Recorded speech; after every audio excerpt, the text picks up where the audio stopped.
Meus amigos, que maravilha, né? Meus amigos, hoje nós iremos dialogarmos, refletirmos, analisarmos as obras espíritas. Precisamente a gente vai analisar duas obras, onde a gente vai discorrer toda a nossa reflexão. A primeira, ela foi do livro Cartas e Crônicas, do Irmão X, que foi a psicografia do médium Francisco Cândido Xavier, o nosso tão estimado Chico Xavier. E a nossa segunda referência bibliográfica será Obras Póstumas de Allan Kardec, ok? Está dentro de um dos livros da codificação, Obras Póstumas, tá bom? Então, vamos que vamos, né? Vamos discorrer sobre esse tema tão interessante, né? Liberté, égalité, fraternité, em francês, liberdade, igualdade, fraternidade. Foi um dos lemas da Revolução Francesa. E foi um lema muito dialogado, discutido dentro do seio espírita, principalmente por Allan Kardec. Não é à toa que Allan Kardec estará discorrendo sobre essa frase tão bonita, essas três palavras, né, com um significado muito profundo: liberdade, igualdade e fraternidade. Então, a gente vai entender esse lema da Revolução Francesa pela explicação espírita, pela visão espírita. Para falarmos sobre essas três palavras muito belas, e que a doutrina espírita exemplificou de forma muito clara, lúcida e amorosa, é impossível desligarmos essa explicação inicial, tirando o viés histórico, né? Sem observarmos a história. Infelizmente, história não muito contada, né? Dentro dos seios educacionais. O que é essa liberdade? O que é essa fraternidade? O que é essa igualdade? Como os franceses falavam, né? Liberté, égalité, fraternité. Então, meus amigos, eu vou compartilhar aqui uma tela para que vocês possam me acompanhar. Deixa eu compartilhar aqui, para que vocês possam estar acompanhando aqui conosco essas explicações, tá bom? Nós temos aqui no site, conhecido como a Revista Semanal de Divulgação Espírita, conhecida como O Consolador, Revista Semanal de Divulgação Espírita. Nós estamos online, nós estamos aqui utilizando esta revista, ok? Que teve publicação no ano 5, número 230, do dia 9 de outubro de 2011. Então, vale a pena vocês conferirem, ok? Nesse site, que tanto divulga, né, a doutrina espírita. Então, dando os créditos aqui da fonte onde a gente tirou, né? Meus amigos, falando em Revolução Francesa, não podíamos deixar de falar sobre Napoleão Bonaparte, né? Sobre esta revolução que começou precisamente no ano de 1789. E nós estaremos dialogando aqui com vocês o momento em que Allan Kardec esteve com esse gigante da história, né? Esses homens que ficaram muito conhecidos dentro da história, e um desses é Napoleão Bonaparte, e vários outros. Napoleão Bonaparte foi um desses grandes da história humana terrena, né? Então, o momento que Allan Kardec ele esteve presente com Napoleão Bonaparte, a importância desse encontro de Kardec e o cônsul, né? O cônsul francês, esse grande militar que teve um papel fundamental dentro da história francesa, se não dentro da história mundial, né? Não é à toa que dentro da história a gente vai ver que a gente teve muitos períodos históricos. E o período que vai dar marco ao fim da Idade Moderna e o início da Idade Contemporânea, que é o tempo em que nós estamos vivendo, Idade Contemporânea, foi justamente a Revolução Francesa, de tão importante que a Revolução Francesa ela teve dentro da história humana e o papel de Napoleão Bonaparte dentro dessa história, né? E o nosso irmão X, que neste livro maravilhoso, que a gente vai poder perceber diversas histórias, né? Ele relatou um desses encontros maravilhosos que Allan Kardec teve, né?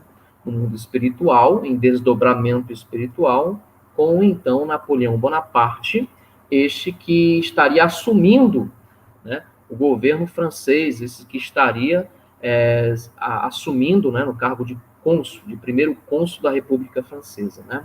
Então, meus amigos, a gente vai ver esse encontro para a gente discorrer lá depois nas obras póstumas, ok? Explanação feita pelo próprio Allan Kardec.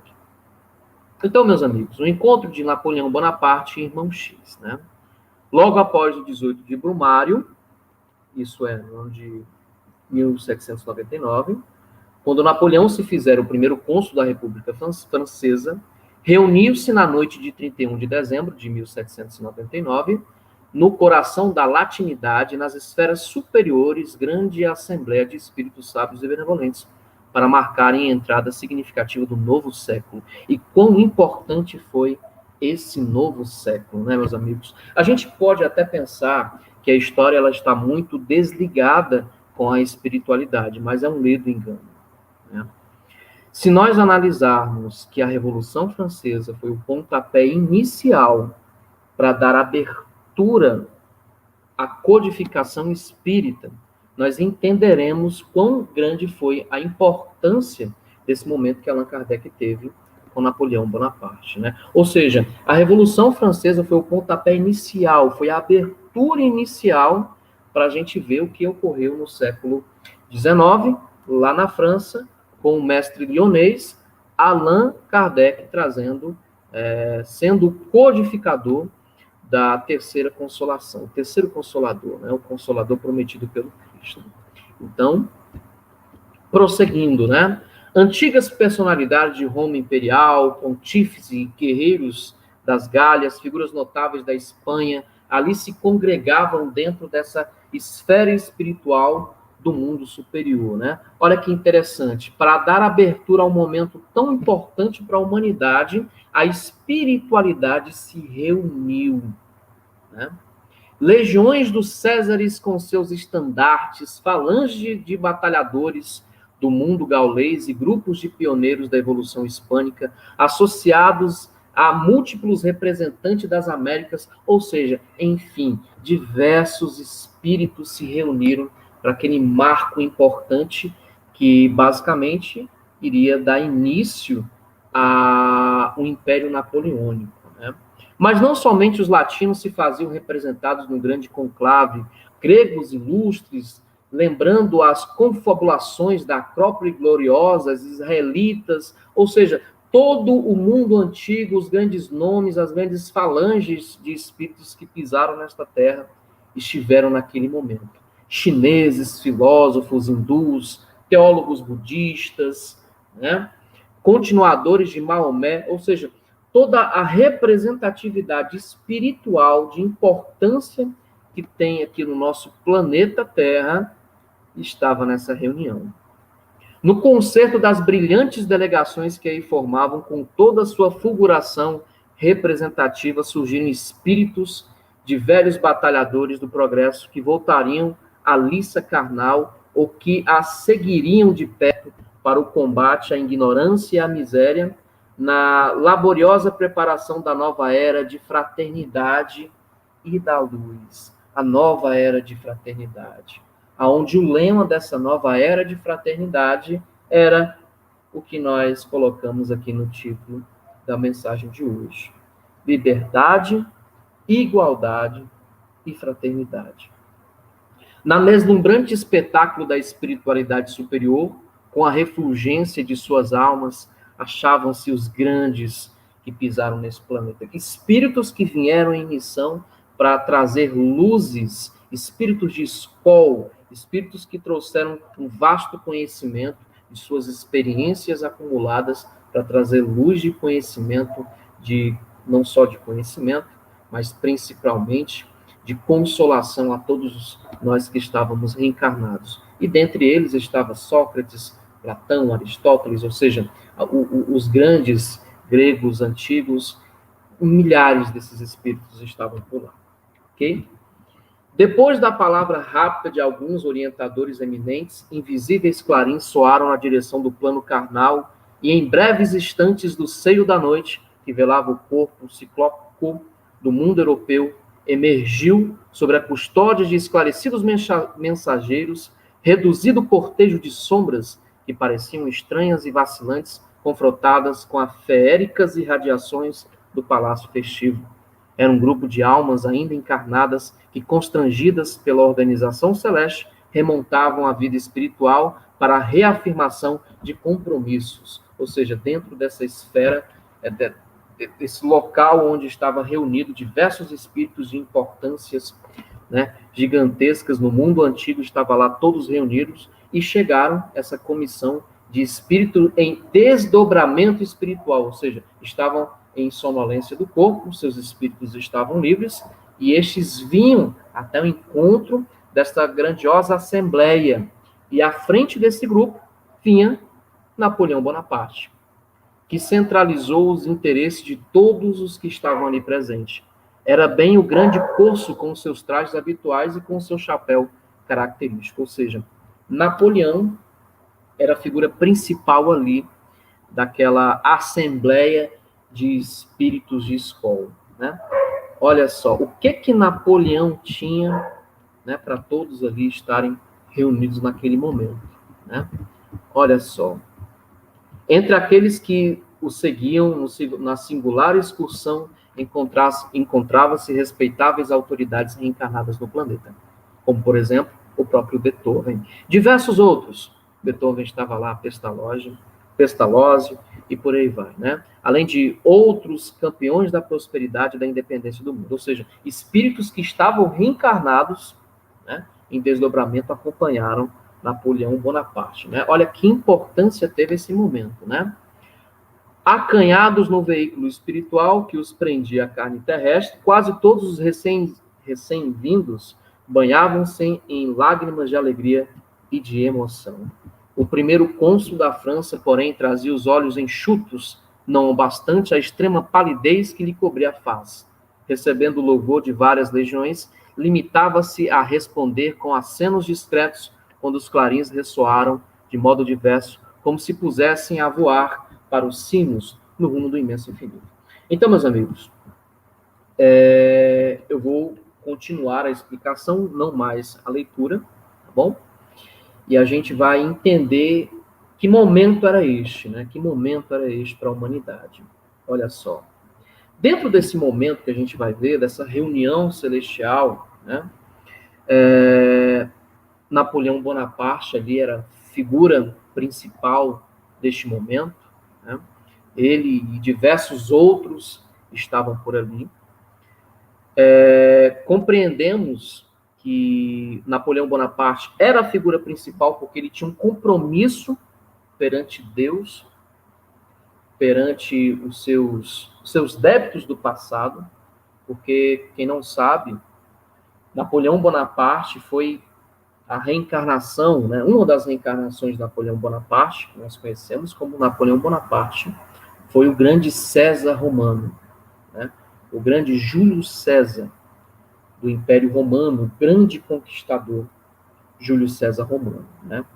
Então, ele veio para auxiliar um compromisso perante o Evangelho, como a gente está vendo aqui, né? Precisamente qual era o objetivo principal de Napoleão Bonaparte? Quebrar os grilhões da ignorância, do monopólio institucional da fé, que não mais tinha como os alicerces o religarem, mas tinha abraçado os compromissos muito superficiais com um materialismo que pouco consolava e muito se acumulava de riquezas materiais, né? Que punia todos aqueles que não rezavam a mesma cartilha com o Tribunal do Santo Ofício. Então, Napoleão Bonaparte veio para dar abertura à capital mundial daquela época, Paris, França. No centro francês, Napoleão Bonaparte teria um papel fenomenal, que era mudar o ciclo da humanidade. O momento que a humanidade quebraria os grilhões da Idade Medieval, da obscuridade de entendimento, e abriria novos ares no movimento que teve papel fundamental dentro da Revolução Francesa, que foi o Iluminismo. Então, brotando do Iluminismo, colocando em prática esses ideais que era para ter sido colocado em prática, que deveria ter sido colocado em prática, da igualdade, da liberdade e da fraternidade, Napoleão Bonaparte recebe esta missão de trazer esclarecimento à França e ao mundo. Mas, infelizmente, meus irmãos, esta missão tão redentora desse curso de Napoleão Bonaparte, infelizmente, cegos pelo poder, pela cobiça, pelas más tendências que todos nós carregamos em nosso mundo íntimo, não conseguimos dar ouvidos ao verdadeiro pedido de Jesus. Que para se ter liberdade, essa liberdade não pode aprisionar. Que para se ter igualdade, nós não devemos deixar o orgulho achar que somos superiores ao próximo. E para se ter fraternidade, é necessário ter amor e caridade. Então, pela falta de nós mesmos, interpretamos de maneira equivocada a missão do Cristo dentro daquele ambiente, dentro daquela psicosfera francesa, e Napoleão Bonaparte, infelizmente, comete grandes equívocos. Do portador do estandarte, da liberdade, da igualdade, da fraternidade, do fim do monopólio institucional da fé não raciocinada, Napoleão Bonaparte fica cego ao poder. Então, olha só que interessante, né? O quanto que é desafiadora a reencarnação. Que todos nós estamos aqui para aprender, reaprender e fazer valer, crescer os valores íntimos e trabalhar aquilo que ainda nós não conseguimos trabalhar em diversas reencarnações. Napoleão Bonaparte escorregou na casca da banana, né? Trazendo aqui uma linguagem figurativa, exemplificando, né, o tombo moral que Napoleão Bonaparte tomou, né? Napoleão Bonaparte foi um grande conquistador, ficou cego em diversas vezes pelo poder temporário, invadiu diversos locais, e toda aquela mensagem que a França recebeu do liberté, égalité, fraternité, em diversas circunstâncias, foi utilizada como justificativa para ceifar a vida de milhares na guilhotina. A guilhotina, que para eles da época, né, era chamada da guilhotina da igualdade. Do pobre ao rico tinha o mesmo direito de ter a mesma morte. Pela lâmina que percorria, né, as fibras do pescoço daqueles que foram, né, para este momento triste da história. E Napoleão Bonaparte, evidentemente, passou alguns anos preso, né, desiludido, contudo, convertendo celestes concessões em aventuras sanguinolentas, foi apressadamente situado por determinação do alto, para não complicar mais ainda a sua missão, na solidão curativa de Santa Helena, onde ele foi isolado, onde esperou a morte, enquanto que Allan Kardec, né, ele veio para abrir caminhos a Allan Kardec, apagando a própria grandeza, esse espírito gigantesco, apagando a própria grandeza na sua humildade de um mestre-escola, muitas vezes atormentados e desiludidos, como simples homens do povo, e como ele foi atormentado, e como sofreu desilusões, como recebeu pedradas, deu integral cumprimento à divina missão que trazia à Terra, inaugurando a era espírita cristã, que gradativamente será considerada em todos os quadrantes do orbe como a sublime renascença da luz para o mundo inteiro. Então, meus amigos, eu trouxe do livro Cartas e Crônicas de Irmão X, da obra psicografada pelo médium Francisco Cândido Xavier, o pontapé inicial deste lema: liberdade, igualdade e fraternidade, que só poderá ser compreendido verdadeiramente pelos alicerces da doutrina espírita. Ok? Então, meus amigos, indo a obras póstumas, podemos entender, não através da ótica de espíritos devedores, de espíritos sanguinolentos, que fomos em outrora, o entendimento de liberdade, igualdade e fraternidade, de acordo com Allan Kardec, em obras póstumas, como vocês estão vendo aqui o referencial bibliográfico, ok, meus amigos? Este site que estamos aqui utilizando, ok, no caso, um blog, ok, nós temos diversas traduções, e tem aqui o comentário do então Herculano Pires, que teve um papel fundamental dentro da doutrina espírita aqui no Brasil, né? Então, como vocês estão vendo aqui, obras póstumas, ok? Liberdade, igualdade e fraternidade, ok, meus amigos? Bom, de acordo com Allan Kardec, o que nós podemos entender como liberdade, o que nós tendemos a compreender que é a igualdade e o que é a fraternidade, né? Primeiramente, é importante nós entendermos o que o Livro dos Espíritos ele fala, né? Sobre o que é a igualdade, o que é a liberdade, o que é a fraternidade. Então, meus amigos, eu vou utilizar aqui para vocês, eu já dei a fonte, né? Das obras póstumas, muito importante a gente também fazermos, né, essa referência bibliográfica. Obras póstumas está dentro da codificação, como vocês aqui estão vendo, por Allan Kardec, certo? Como vocês estão vendo aqui nesse livrinho, tá bom? Há um vasto material doutrinário deixado por Kardec em seu escritório de trabalho quando regressou ao mundo espiritual. Então, tudo aquilo que ele fez, as perguntas para os espíritos da verdade, que ele codificou, ele pôde constatar, vindo, né, exemplificar para nós tudo aquilo que ele encontrou do lado de lá, do lado verdadeiro, da verdadeira morada, né, o mundo espiritual. Então é isso, as obras póstumas, para realmente rasgar o véu, né, do materialismo e compreendermos que nós somos espíritos imortais, que a vida continua. Okay? Então, obras póstumas foi o ponto principal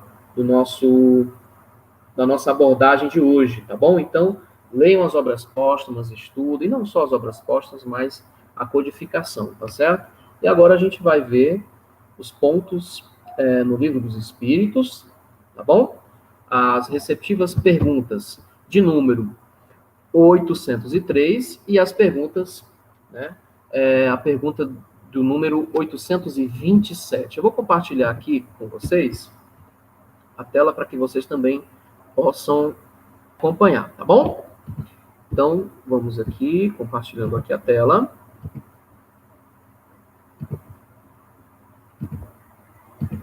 Ok.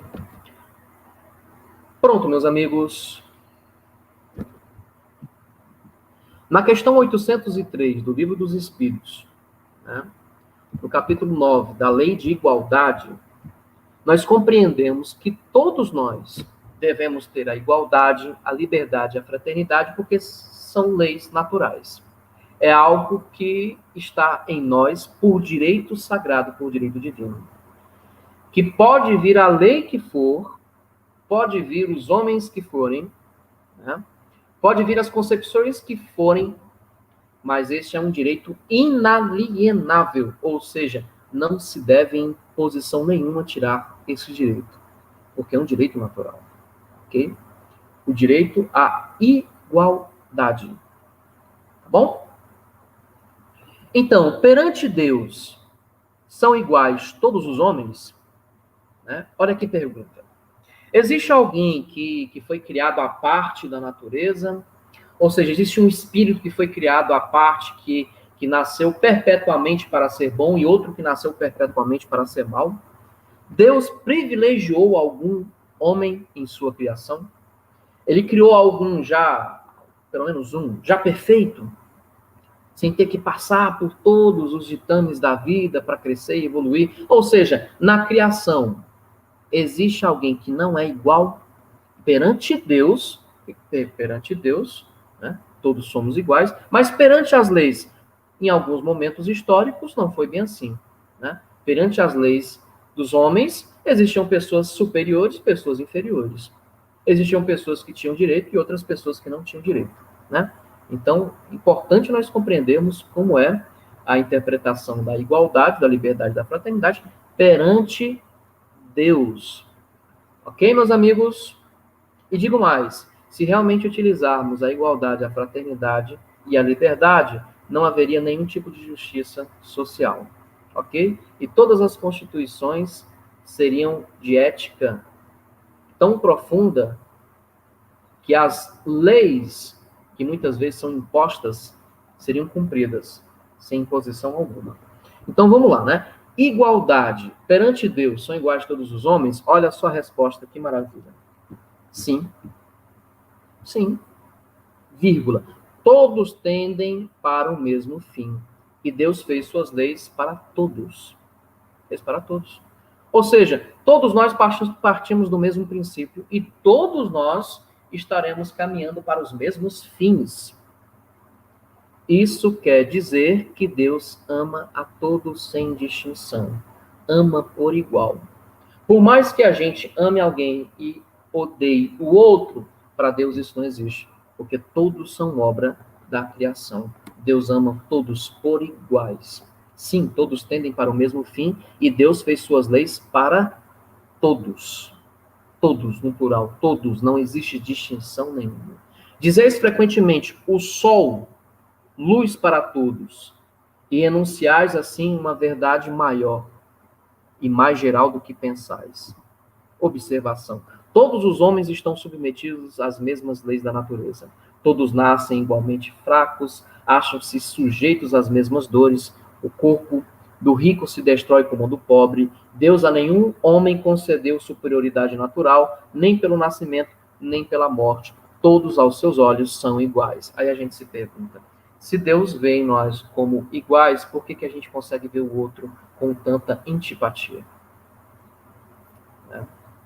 Se Deus tende todas as criaturas como seres que estão fadados ao amor, por que então eu tenho um amor exclusivista, um sentimento exclusivista? Interessante, né? Por que muitas vezes eu coloco-me acima do outro? Por que eu me acho superior ao outro? Por que eu me acho que eu tenho mais direitos do que o outro? Por que eu me sinto superior ao outro? Né? Ego, orgulho, egoísmo, inimigas da igualdade, da fraternidade e da liberdade. Né, meus amigos? São reflexões que a gente faz para nós mesmos, né? Que realmente nós devemos compreender e internalizar, né? Por que a gente vê tanta indiferença, né? Em nós mesmos, quando nós não temos a compaixão de ver do próximo, não com um olhar de superior e o outro de inferior, mas como igual, como um irmão que está na rua, infelizmente, mas isso não me faz ser superior, por lá não está. Isso me faz ter a obrigação de ajudar aqueles que não tiveram e não traçaram os mesmos caminhos que os meus. Né? Então, meus irmãos, são reflexões que devemos, né, tomar todos os dias. Quando nós queremos estar favorecidos por abraçarmos uma fé, por acreditarmos que por termos sempre a oração, rezamos bastante, então nada de mal pode acontecer comigo. Lá no fundo tem um sentimento de privilégio. Então, quando Jesus fala que todos nós somos iguais, isso aí baixa qualquer crista. Que você não é superior ao outro. Você não é melhor do que o outro. Você não tem favorecimento a mais do que o outro. Você está planificado pelo amor. Por mais que nós se achamos muitas vezes portadores de verdades absolutas, a título de querer dar sempre sermões, né? Estamos aqui na mesma barca, onde quem comanda é Jesus. Todos nós estamos na condição de aprendizes. Ora iremos acertar, ora iremos errar. Né, meus amigos? Então, é uma igualdade que, para realmente vermos assim, é necessário tirarmos, vencermos, não digo tirarmos, mas ressignificar, vencermos o orgulho que nos coloca acima do outro. O orgulho é o contrário da igualdade, porque se o orgulho lhe coloca no pedestal, a igualdade lhe coloca por igual. Vencendo o orgulho, nos colocaremos humildes. E é só esse caminho que irá fazer com que a gente chegue nos fins. Já, já, a gente chega nos fins, tá bom? Vamos falar um pouquinho de liberdade? Que palavra bonita, né? Liberdade. Quem é que não quer ser livre? Que maravilha! Liberdade. De acordo com o Livro dos Espíritos, liberdade. Liberdade. De acordo com o Livro dos Espíritos, na questão 829, vamos entender o que é liberdade. No capítulo 10 da Lei de Liberdade, liberdade natural, todos nós nascemos livres. Muitas vezes nós confundimos liberdade com libertinagem. Muitas vezes confundimos liberdade, que para nós termos a liberdade é necessário tirarmos a liberdade do outro, porque nos colocamos superior e não de igual para o outro. Então, para se ter liberdade, é necessário ter a igualdade. Por quê? Porque para eu ter liberdade, eu preciso também respeitar a liberdade do outro.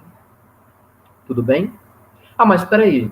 Para que eu tenha liberdade, é necessário respeitar a liberdade do outro? Então, eu não tenho liberdade? Porque que para mim ter liberdade tem o condicionamento do respeito à liberdade do outro, então isso não é liberdade. Assim, liberdade absoluta, só Deus. A nossa liberdade é assistida. É uma liberdade que deve se possuir a responsabilidade.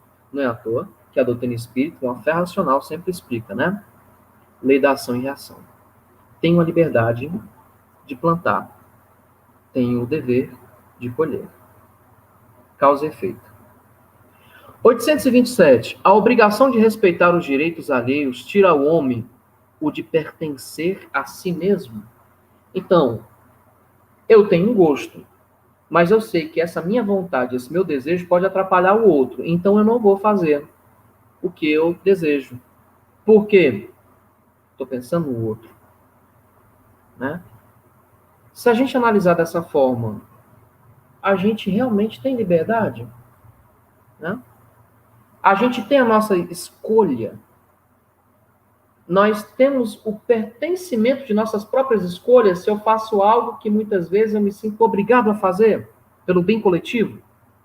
Isso é liberdade. Então, ao respeitar os direitos do outro e não fazer o que eu desejo, o que eu quero, muitas vezes o que eu quero, o que eu desejo, não é o que eu necessito. Né? Isso tira a minha liberdade? Resposta, de modo algum. Porquanto este é um direito que lhe vem da natureza. Olha só, meus amigos. Olha que interessante, né? A gente aprofundar essa noção de liberdade, né? Quão é importante. Liberdade. O homem goza de liberdade relativa. A partir do momento que ele vive com uma outra pessoa, ele já não pode fazer tudo o que ele quer, porque ele deve respeitar o direito do outro. Né? Por quê? Porque do mesmo direito que eu tenho, o outro também tem. Olha, isso nos faz lembrar aquilo que o Cristo disse, né? Que a gente faça ao outro aquilo que gostaríamos que o outro fizesse conosco. Olha, meus amigos, que libertador é isso? Que libertador é isso? Quando eu tenho a noção exata de liberdade, eu não estou preso ao desejo egoístico do que eu quero. Eu penso em nós. Porque eu me responsabilizo pelo que eu desejo e também ao próximo. Reflete no próximo. Né? Quantas coisas poderiam ter sido evitadas se nós entendêssemos, internalizássemos e praticássemos isso? Né? Quantas liberdades que só penso em mim escraviza aqueles, né? Que eu faço a invasão de um território porque eu quero recurso, eu tenho direito à alimentação, mas eu tiro a alimentação de quem precisa, pensando só em mim. Contrário de liberdade é egoísmo. Contrário de liberdade é egoísmo.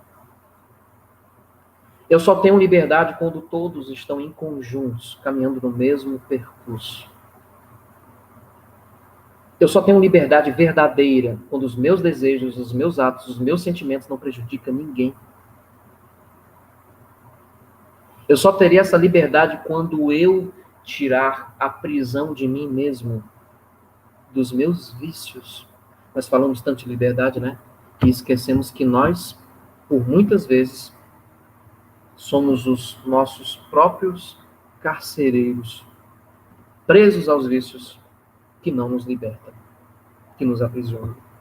Presos ao orgulho, presos ao egoísmo, presos à individualização em detrimento da coletividade, presos aos nossos achismos e por aí vai, né, meus amigos? Como é bom refletirmos sobre a liberdade e como é importante termos essa liberdade em mente, né? Que somos nós mesmos que aprisionamos, que tiramos, ceifamos essa liberdade através das nossas ações equivocadas. Então, que possamos ser livres. Livres no sentido de termos responsabilidade nos nossos atos. Livres para amarmos. Tirando a algema e a cegueira da raiva, do ódio, do rancor, da ausência de perdão. O que é liberdade? É um amor pleno. Porque quando eu amo, eu estou liberto. Liberto de mim mesmo. Jesus foi o grande exemplo de liberdade. Porque em nenhum momento, mesmo supostamente prendendo ele não estava preso. Porque em si ele estava liberto. Liberto de quê? De todas as más tendências que nos prende. Que nos prende ao ódio, que nos prende a tudo que não nos faz avançarmos no verdadeiro caminho, né? Então, o contrário, né, de amor é o egoísmo, é o orgulho, que não faz a gente ver o outro como igual, como um ser, como um irmão, obra do mesmo Pai, igualdade. Quando nós estamos presos a nós mesmos, quando nós estamos olhando só para nós, presos aos nossos vícios, por não fazermos uma reforma íntima, presos ao orgulho, ao egoísmo, não temos a liberdade. E se nós não temos esses dois, evidentemente, não temos a fraternidade. Fraternidade, meus amigos. Quão importante é a fraternidade para este mundo de hoje. A fraternidade, na rigorosa acepção da palavra, resume todos os deveres dos homens relativamente uns aos outros. Ela significa devotamento, abnegação, tolerância, benevolência, indulgência. É a caridade evangélica por excelência e a aplicação da máxima: agir para com o outro como gostaríamos que o outro agisse conosco. Esta fraternidade de vivermos bem com todos, principalmente conosco. Né? Aí a doutrina espírita faz o quê? Traz a quarta essência. A que faltava. Nós já vimos a liberdade, a igualdade, a fraternidade, a convivência com todos por todos, a caridade, como entendia Jesus, que é o amor posto em prática. O amor, na sua mais sublime acepção, é a caridade, né? Então, meus amigos, como é importante nós lembrarmos desses votos que antes de chegarmos até aqui, fizemos a nós mesmos, né? A liberdade, como já dissemos, é filha da fraternidade e da igualdade.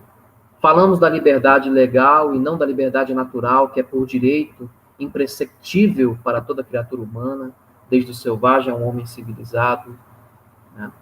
Então, quando nós temos essa fraternidade, nós iremos viver com irmãos, como irmãos, mas para termos essa fraternidade é importante agirmos com o que nós entendemos, a liberdade e a igualdade, perante o que foi dito, que foi refletido nas obras póstumas. Eu vou compartilhar com vocês, ok? Só um trechinho, para que a gente possa encerrar a nossa abordagem de hoje, ok?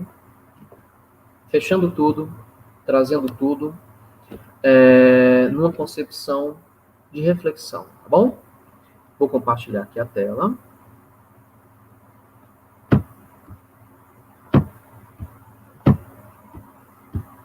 Ok.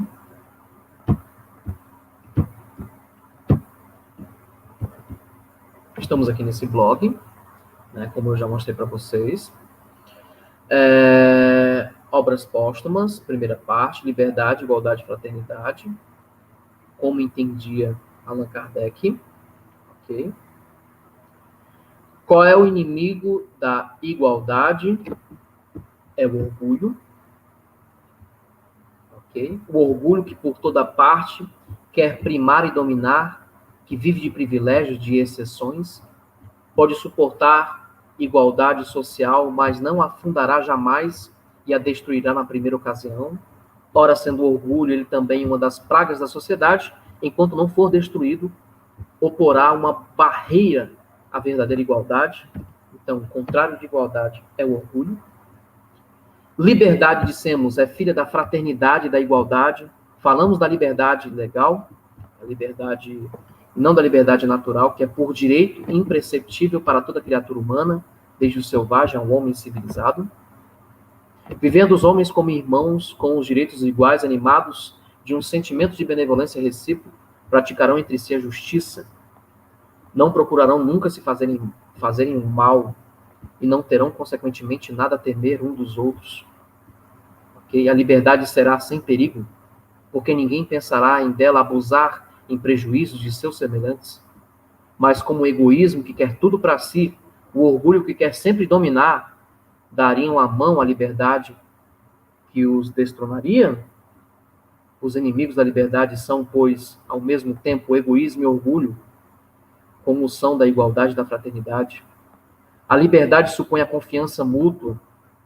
Ora, não poderia haver confiança entre pessoas movidas pelo sentimento exclusivo de personalidade, não podendo se satisfazer senão às expensas de outrem sem cessar. Estão em guarda uns contra os outros, sempre com medo de perder o que chamam seus direitos. A dominação é a condição mesmo de sua existência. Então eu domino o outro, porque eu tenho medo de perder. Meus amigos? Então, meus amigos, para a gente finalizar, okay? É importante trabalharmos em nós mesmos, vencer a nós mesmos, que é complexo, né? Mas tão necessário.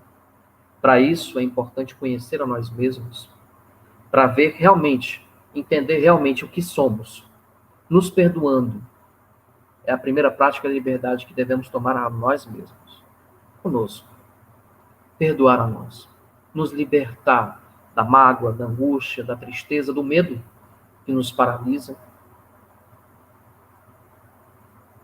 libertar da ausência de perdão, perdoar o próximo, porque quando nós não perdoamos, estamos presos a um sentimento que não nos faz ser felizes. E quando nós vencermos o orgulho e o egoísmo, que é a chaga da humanidade que leva a todas as outras más tendências, nós poderemos ser livres de nós mesmos. Nós poderemos ter a igualdade que tanto sonhamos perante a todos, porque nós não conseguiremos ver o outro com um olhar reducionista, reduzindo a criatura. E assim alcançaremos a fraternidade com a caridade, este amor posto em prática que nos ensinou Jesus e vivenciou. Ok? Quem ousaria sustentar essa tese absurda que a gente não consegue ultrapassar? Crescemos em inteligência, progredimos em moralidade? Eis uma pergunta. Para responder a esta pergunta, basta comparar as épocas de um país. Por que, pois, teria antes alcançado o limite do progresso moral do que o progresso intelectual? Sua aspiração para uma ordem das coisas melhor é um indício da possibilidade de isso chegar.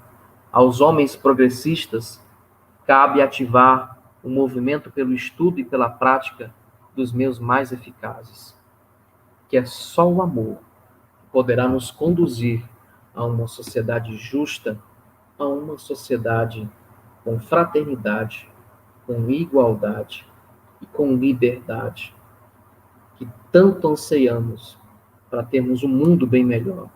Mas para isso é importante começarmos por nós mesmos, libertar nós mesmos dos males que nos assolam, trabalhando pelo bem, praticando o bem, pensando, exercendo, sentindo e vibrando para o bem, nos libertando, nos vendo como iguais, como filho do mesmo Criador, que ama a todos, sem distinção, e assim alcançarmos essa fraternidade. Que o homem uma vez sonhou, que tentou, e que vamos conseguir, para vencer a nós mesmos e formar dentro de nós o céu tão sonhado. Não o céu de salvação exclusivista, mas de salvação amorosa, através da prática e do amor, da caridade como entendia Jesus. Então, meus amigos, eu espero que a mensagem tenha alcançado vocês. Eu espero que, de todas as formas, né, fique algo de tudo que a gente fez uma leitura, fez uma reflexão. Espero que fique. E que o pouco que ficar faça crescer dentro de nós sempre a esperança, né? A fé, a prática, para que a gente seja melhor. Melhor hoje do que fomos ontem e amanhã melhor do que fomos hoje. Não é isso? Meu amigo Juninho, tudo bem por aí, Juninho? Tudo bem, Herbert? Obrigado pela pergunta. Sim, cara. Tem aqui uma pergunta a fazer, né? Porque você falou aí, numa próxima encarnação de Napoleão, que seria Santa Helena. Eu entendi certo? Ele ficou na ilha de Santa Helena. Ah, entendi. Quando ele moveu, Juninho, os seus exércitos e foi derrotado, né? E ele ficou lá exilado na ilha de Elba e na ilha de Santa Helena. E a gente tem notícias, cara, de qual seria essa próxima encarnação de Napoleão. Existem notícias do mundo espiritual em relação a isso, né? Pronto. Ele tinha uma missão importante aqui na Terra, né? A qual ele não correspondeu a todas as expectativas que se tinha sobre ele, né? E a qual ele mesmo tinha colocado sobre ele, né? Pelo que a sua exposição mostrou. E aí, tem alguma coisa nesse sentido? Juninho, pela misericórdia divina, todos nós um dia seremos anjos. Todos nós teremos sempre as oportunidades, porque Deus é amoroso, né? Mas dentro da minha curta pesquisa espírita, né? Dos meus curtos conhecimentos que tenho, eu ainda não vi nenhum livro que mostre o futuro espiritual de Napoleão Bonaparte, sua preparação para futuras reencarnações. Então, infelizmente, é só pesquisando. Se tiver alguém assistindo aí, tem essa informação, lance aqui nos comentários. De todas as formas, iremos pesquisar e iremos anexar aqui no link, tá bom? Mas agora, eu não tenho essa informação. Tudo bem, Juninho? Massa, é isso aí. Quem souber, é só colocar aí no campo dos comentários, né? Que a gente coloca aí, a gente fixa o comentário, né? E também os links de hoje, né, Herbert, a gente pode colocar na descrição, né? Esses sites aí que você usou, tá? É só você me mandar aí o link que a gente coloca aqui na descrição do vídeo também, né? Aí, cara, eu queria só fazer uns comentários, né? Porque essa palestra, assim, foi excelente, cara, muito boa mesmo. Eu, particularmente, gostei bastante, né? O pessoal que está assistindo aí pode dar a sua opinião também, certo? Mas, poxa, cara, que palestra massa, né? A gente vê que na preparação para a vinda da mensagem espírita, né? Tinham espíritos ali de grande nome aqui na Terra, né? A gente vê que são espíritos que nós falamos deles até hoje, né? Dentre os nomes ali que você citou, eu vou conseguir me recordar agora de alguns nomes de políticos, se é que eu posso chamar assim, lá do Império Romano, né? Gregos que contribuíram, né, para o pensamento filosófico que vem sendo estudado até hoje, né? Grandes nomes da igreja, e cara, que massa, que massa. Eu queria também elogiar, cara, a estrutura da palestra, né? A gente viu ali uma dissecação ali dos conceitos de liberdade, igualdade e fraternidade, né? Eu queria dizer que, cara, se a gente fosse aprofundar, né, o significado de cada uma dessas palavras, né, ia ser praticamente uma palestra para cada uma, né? Porque tanta coisa pode ser dita, né, sobre liberdade, igualdade, fraternidade, né, cara? Mas é bacana a fraternidade, porque fraternidade vem do latim, né? Frater, quer dizer irmão. Então, a fraternidade ela é justamente isso, né? A que nós consigamos nos enxergar uns aos outros como irmãos, né? Porque quem tem irmão sabe, né? Que geralmente o sentimento que você tem para com o irmão, seu de sangue, é aquele sentimento de obrigação, né? A gente tem aquela obrigação natural de fazer o bem a ele, né? De quando vê ele em uma situação de problema, querer ajudar, né? E mesmo quem não tem irmão, né? Muitas vezes tem alguém que conhece que considera como irmão, não é isso? Então a gente consegue ter mais ou menos uma ideia do que é esse sentimento, né? Da verdadeira fraternidade, como explica a doutrina espírita, né? E quando todos nós conseguirmos enxergar uns aos outros como verdadeiros irmãos, que é o que nós realmente somos, né? Não só o nosso próximo que está na nossa casa, mas o nosso próximo, qualquer pessoa, né?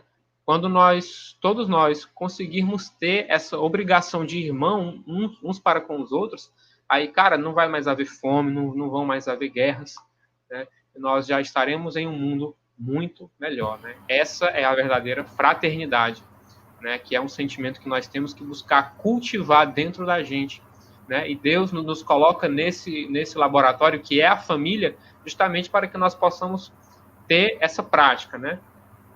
Da fraternidade. Primeiramente com a família e depois que nós possamos estender isso, né, para qualquer pessoa, né, cara? Então, só agradecer mesmo aí a palestra, muito boa, gostei demais. E é isso aí, pessoal. Que legal. O Juninho foi bom, viu? Você foi na etimologia da palavra, você foi no latim, frater, irmão, né? É isso aí, então, cara, frater, irmão. Todos da mesma família, né? Ó, frater, mater, pater, todos latim, né? Irmãos, mães, pais, ou seja, nós somos realmente uma grande família universal. Devemos entender assim, né, Juninho? Muito bem. Juninho, você tem alguma outra observação, Juninho, para a gente encerrar aqui o nosso momento? Alguma observação, alguma pergunta, alguma coisa? Não. No caso, não. Podemos deixar aí para próximos encontros, né, também. Tá ótimo. Mas no momento que eu me lembre que agora não. Perfeito. Muito bem. Então, vamos que vamos, né, meus amigos? Que bom contar aqui com vocês, com a paciência de vocês de estarem aqui presente conosco, né? ficamos muito felizes de termos a oportunidade de servirmos, né?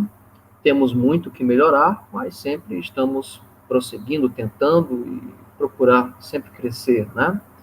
Evidentemente que a luz, né? A luz ela deve ser colocada num local mais alto possível, é isso? Então, estamos aqui nessas redes sociais, aprendendo e tendo a oportunidade sempre